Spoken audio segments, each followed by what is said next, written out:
Gubernur DKI Jakarta Basuki Cahayapurnama menilai perkembangan aplikasi Clue yang merupakan bagian dari konsep Smart City di Jakarta sangat baik. Pemprov DKI akan mendorong agar ketua RT dan RW dapat melaporkan segala problem yang terjadi di daerahnya melalui aplikasi tersebut. Ahok berpesan kepada para pejabat struktural Pemprov DKI seperti lurah hingga ketua RT dan RW untuk selalu melaporkan setiap permasalahan yang ada di lingkungan mereka. Dengan adanya aplikasi ini, Ahok mengungkapkan semakin mudah baginya untuk mengawasi perkembangan yang terjadi di wilayah ibu kota. Selain unsur pemerintah, warga pun diminta untuk berperan aktif melaporkan setiap kejadian yang berhubungan dengan infrastruktur dan juga permasalahan sosial melalui aplikasi Clue yang telah berumur 1 tahun tersebut.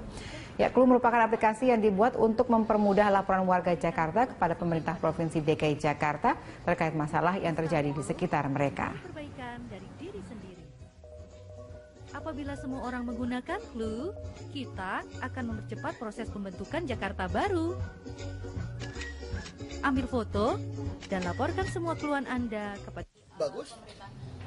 Justru kita bisa periksa semua laporan-laporan mereka. Dia bisa kita lihat kan dia intinya yang mana gitu loh. Ada inti yang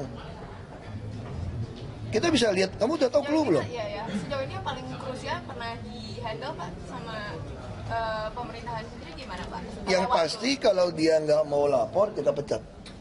Itu udah lurah yang Bapak pecat atau pemerintah dinas yang saat ini nantinya paling tinggi apa Pak? Lurah bisa kena karena dia ada PPSU. Kalau dinas yang ratingnya malah ada RT RW yang kita urus gitu. RT RW yang kita urus. Ya. Kita lagi dorong sekarang RT RW wajib lapor. Jadi uang operasionalnya dari situ. Uang operasionalnya. Jadi 10.000. HUT TNI yang mengambil lokasi di Dermaga Indah, Kiat, Cilegon, Banten. Ada ribuan atau belasan ribu prajurit, tepatnya Rike, yang upacara HUT TNI yang ke-70. TNI mengerit yang merupakan gabungan dari Angkatan Udara, Angkatan Darat, dan juga Angkatan Laut. Adapun gladi bersih yang akan dilaksanakan pada pagi ini dihadiri secara langsung oleh Panglima TNI Jenderal Gatot Nurmantio, didampingi oleh Kepala Staf Angkatan Darat Jenderal TNI Mulyono, Kepala Staf Angkatan Laut Laksamana TNI Ade Supandi, dan Kepala Staf Angkatan Udara Marsikal TNI Agus Supriyatna. Rika, nanti pada saat gladi bersih ini dimulai, tepatnya nanti bagaimana kira-kira gambaran acara pada saat atau puncak peringatan tanggal 5 Oktober 2015 nanti defile akan masuk dari sisi kiri panggung, tepatnya yang berada di samping, hingga berakhir di bagian kanan panggung. Dan bisa dilihat ini sudah ada begitu banyak alutsista Rika yang disiapkan, baik kapal tempur dan juga memang dalam rangka HUT ke-70 TNI ini, tahun ini atau tahun 2015, TNI mengambil tema bersama rakyat TNI kuat, hebat, profesional, siap mewujudkan Indonesia yang berdaulat, mandiri, kepribadian. Adapun juga perlu kami informasikan bahwa pasukan yang terlibat parade dan defile adalah Batalion Gabungan Pamen TNI dengan jumlah personil sebanyak 269, Brigade Upacara 1 Gabungan TNI sebanyak 809 personil dan terdiri dari POM TNI, WAN TNI, dan Akademi TNI. Alutsista yang dikerahkan Rike dari ketiga angkatan sebagai background antara lain untuk TNI Angkatan Darat mengerahkan 6 tank Scorpion, dan juga Angkatan Laut ini bisa disaksikan ada kapal perang. Tidak lupa ada demo dan juga aerobatik yang akan ditunjukkan oleh gabungan dari TNI Angkatan Udara. Kami akan terus memantau bagaimana jalannya gladi bersih yang kira-kira akan dimulai pada sekitar pukul 9 nanti untuk menggambarkan situasi pada puncak pelaksanaan HUT TNI pada hari Senin 5 Oktober nanti. Untuk sementara demikian, Rika kembali ke studio. Terima kasih Jessica Wawor melaporkan. Kita ke informasi lain, pemirsa. Selain persoalan kabut asap, kini listrik padam di Sumatera Selatan menjadi permasalahan.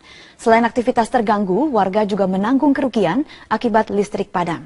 Kita bergabung dengan Yarnes Poni. Yarnes, apa penyebab listrik padam sering terjadi di Sumatera Selatan? Ya Rika, sebenarnya hal ini sangat membuat kerugian buat masyarakat. Total ada sekitar 2,6 juta pelanggan PLN di Sumatera Selatan. Dan lengkap sudah penderitaan masyarakat Sumatera Selatan. Saat ini kabut asap yang masuk ke rumah, ditambah lagi pemadaman listrik yang berkala yang sering terjadi bahkan 2 minggu terakhir. Dan pada pemadaman ini memang informasi yang tidak langsung didapat oleh masyarakat. Bisa terjadi pada pagi hari, siang hari, ataupun malam hari. Dan kami mendapatkan PLTA yang surut karena saat ini masuk dalam masa kekeringan. Dan hal itu menyebabkan yakni kabut asap bisa masuk ke rumah-rumah warga dan juga dapat karena AC dan juga kipas angin mati, karena padamnya listrik ini bisa membuat masyarakat menghirup kabut asap di dalam rumahnya.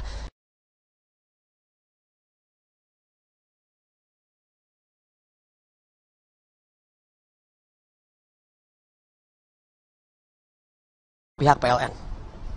Dengan kondisi musim kemarau sekarang, beberapa PLTA itu tidak bisa beroperasi. Kalaupun bisa. Itu juga tadi, dan PLN menyatakan defisit daya sekitar 225 sampai dengan 240 megawatt.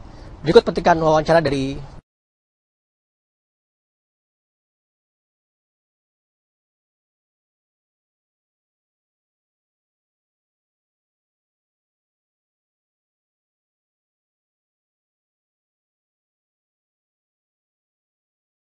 keluar sebentar karena penggantian di filter gitu.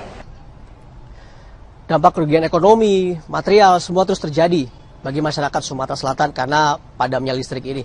Bahkan kadang-kadang terjadi pada malam hari dan juga membuat jarak pandang sangat tipis. Rika? Bahas solusi untuk mengatasi ini. Ya, Rika, sebenarnya ada beberapa solusi untuk dapat bagaimana saat ini masyarakat bisa tetap menggunakan listrik. Namun ada beberapa tanggapan dari masyarakat mengenai padamnya listrik di Sumatera Selatan ini.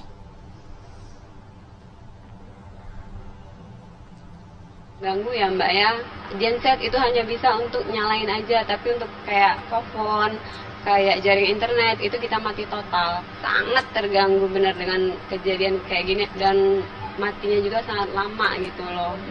Dari mati lampu ini sendiri kerugian kita banyak banget. Dari kerugian materi, terus dari waktu juga. Kita kan mau ngangkat-ngangkat yang genset itu, keluarin genset, terus mau isi bensinnya juga, itu kan perlu uang yang banyak. Itu kurang lebih hampir 2 mingguan. Iya, mati lampu udah 2 minggu. Jadi pasien kan nggak yang datang. Susah beraktivitas. Rika, masih ada opsi-opsi lain bagaimana harus dilakukan PLN ataupun masyarakat untuk dapat menyikapi hal ini.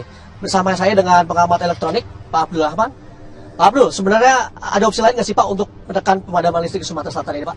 Kalau kondisinya seperti ini akan terjadi setiap tahun ya, karena kemarau ini bisa terjadi setiap tahun. Satu-satunya jalan ya meningkatkan kapasitas pembangkit listrik gitu. Karena tahun ini saja kalau kita mengandalkan air, kemaraunya sampai kapan kita tidak tahu. Jadi meningkatkan kapasitas pembangkit listrik itu cara yang paling baik gitu. Berarti tidak hanya menggunakan PLTA ya Pak? Ya tidak, karena PLTA itu kan mengandalkan hujan. Nah kalau kemarau seperti ini ya dia tidak bisa beroperasi seperti yang sudah dilaporkan PLN gitu. Oke Pak, Bapak pernah lihat PLTA tes di Sumatera Selatan ini bagaimana Pak? Ya, sewaktu saya lewat waktu itu, ya, tahun 95 itu airnya ke dalam keadaan surut, nah, jadi juga kondisinya tidak bisa dioperasikan. Ya. Mungkin dampaknya tidak seperti sekarang, karena kebutuhan listrik kan meningkat terus itu. Mungkin pembangkit yang disediakan oleh PLN kapasitasnya waktu itu mencukupi, beda dengan sekarang. Tiap tahun pasti bertambah.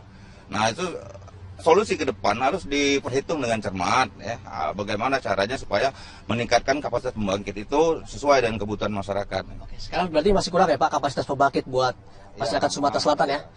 Itulah petikan salah satu wawancara saya bersama dengan pengamat elektro. Memang PLN harus mengambil sikap untuk dapat membantu masyarakat Sumatera Selatan ini karena saat ini defisit listrik terus masih terjadi.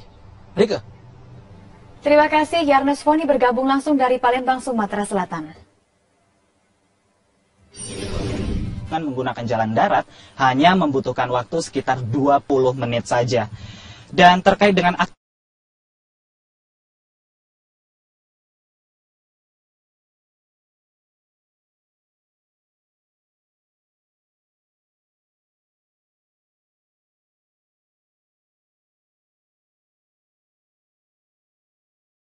juga pengunjung bisa makan-makan.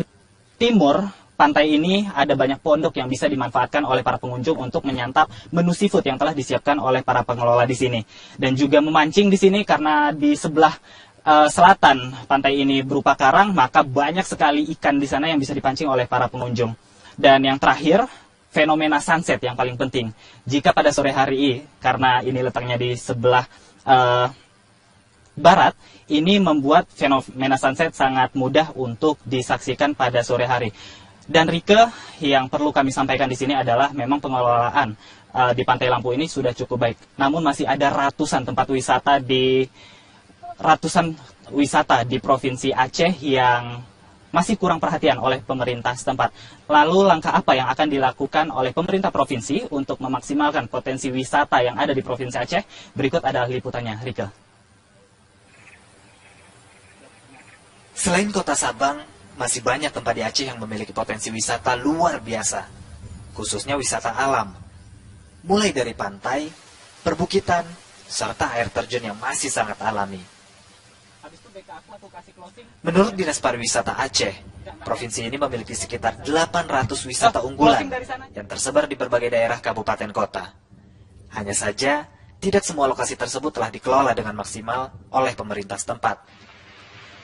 Salah satunya adalah kawasan puncak tebing Lamreh yang ada di Kabupaten Aceh Besar. Di sini, pengunjung bisa menikmati panorama laut dan bukit yang sangat menawan. Tapi sayang, akses ke lokasi ini masih sangat terbatas. Begitu juga dengan pengelolaannya. Keterlibatan pemerintah yang minim membuat manajemennya tidak memenuhi standar pariwisata. Tempatnya bagus, pemandangannya juga keren. Sayangnya aja kurang dikelola aja dia sama pemerintahnya.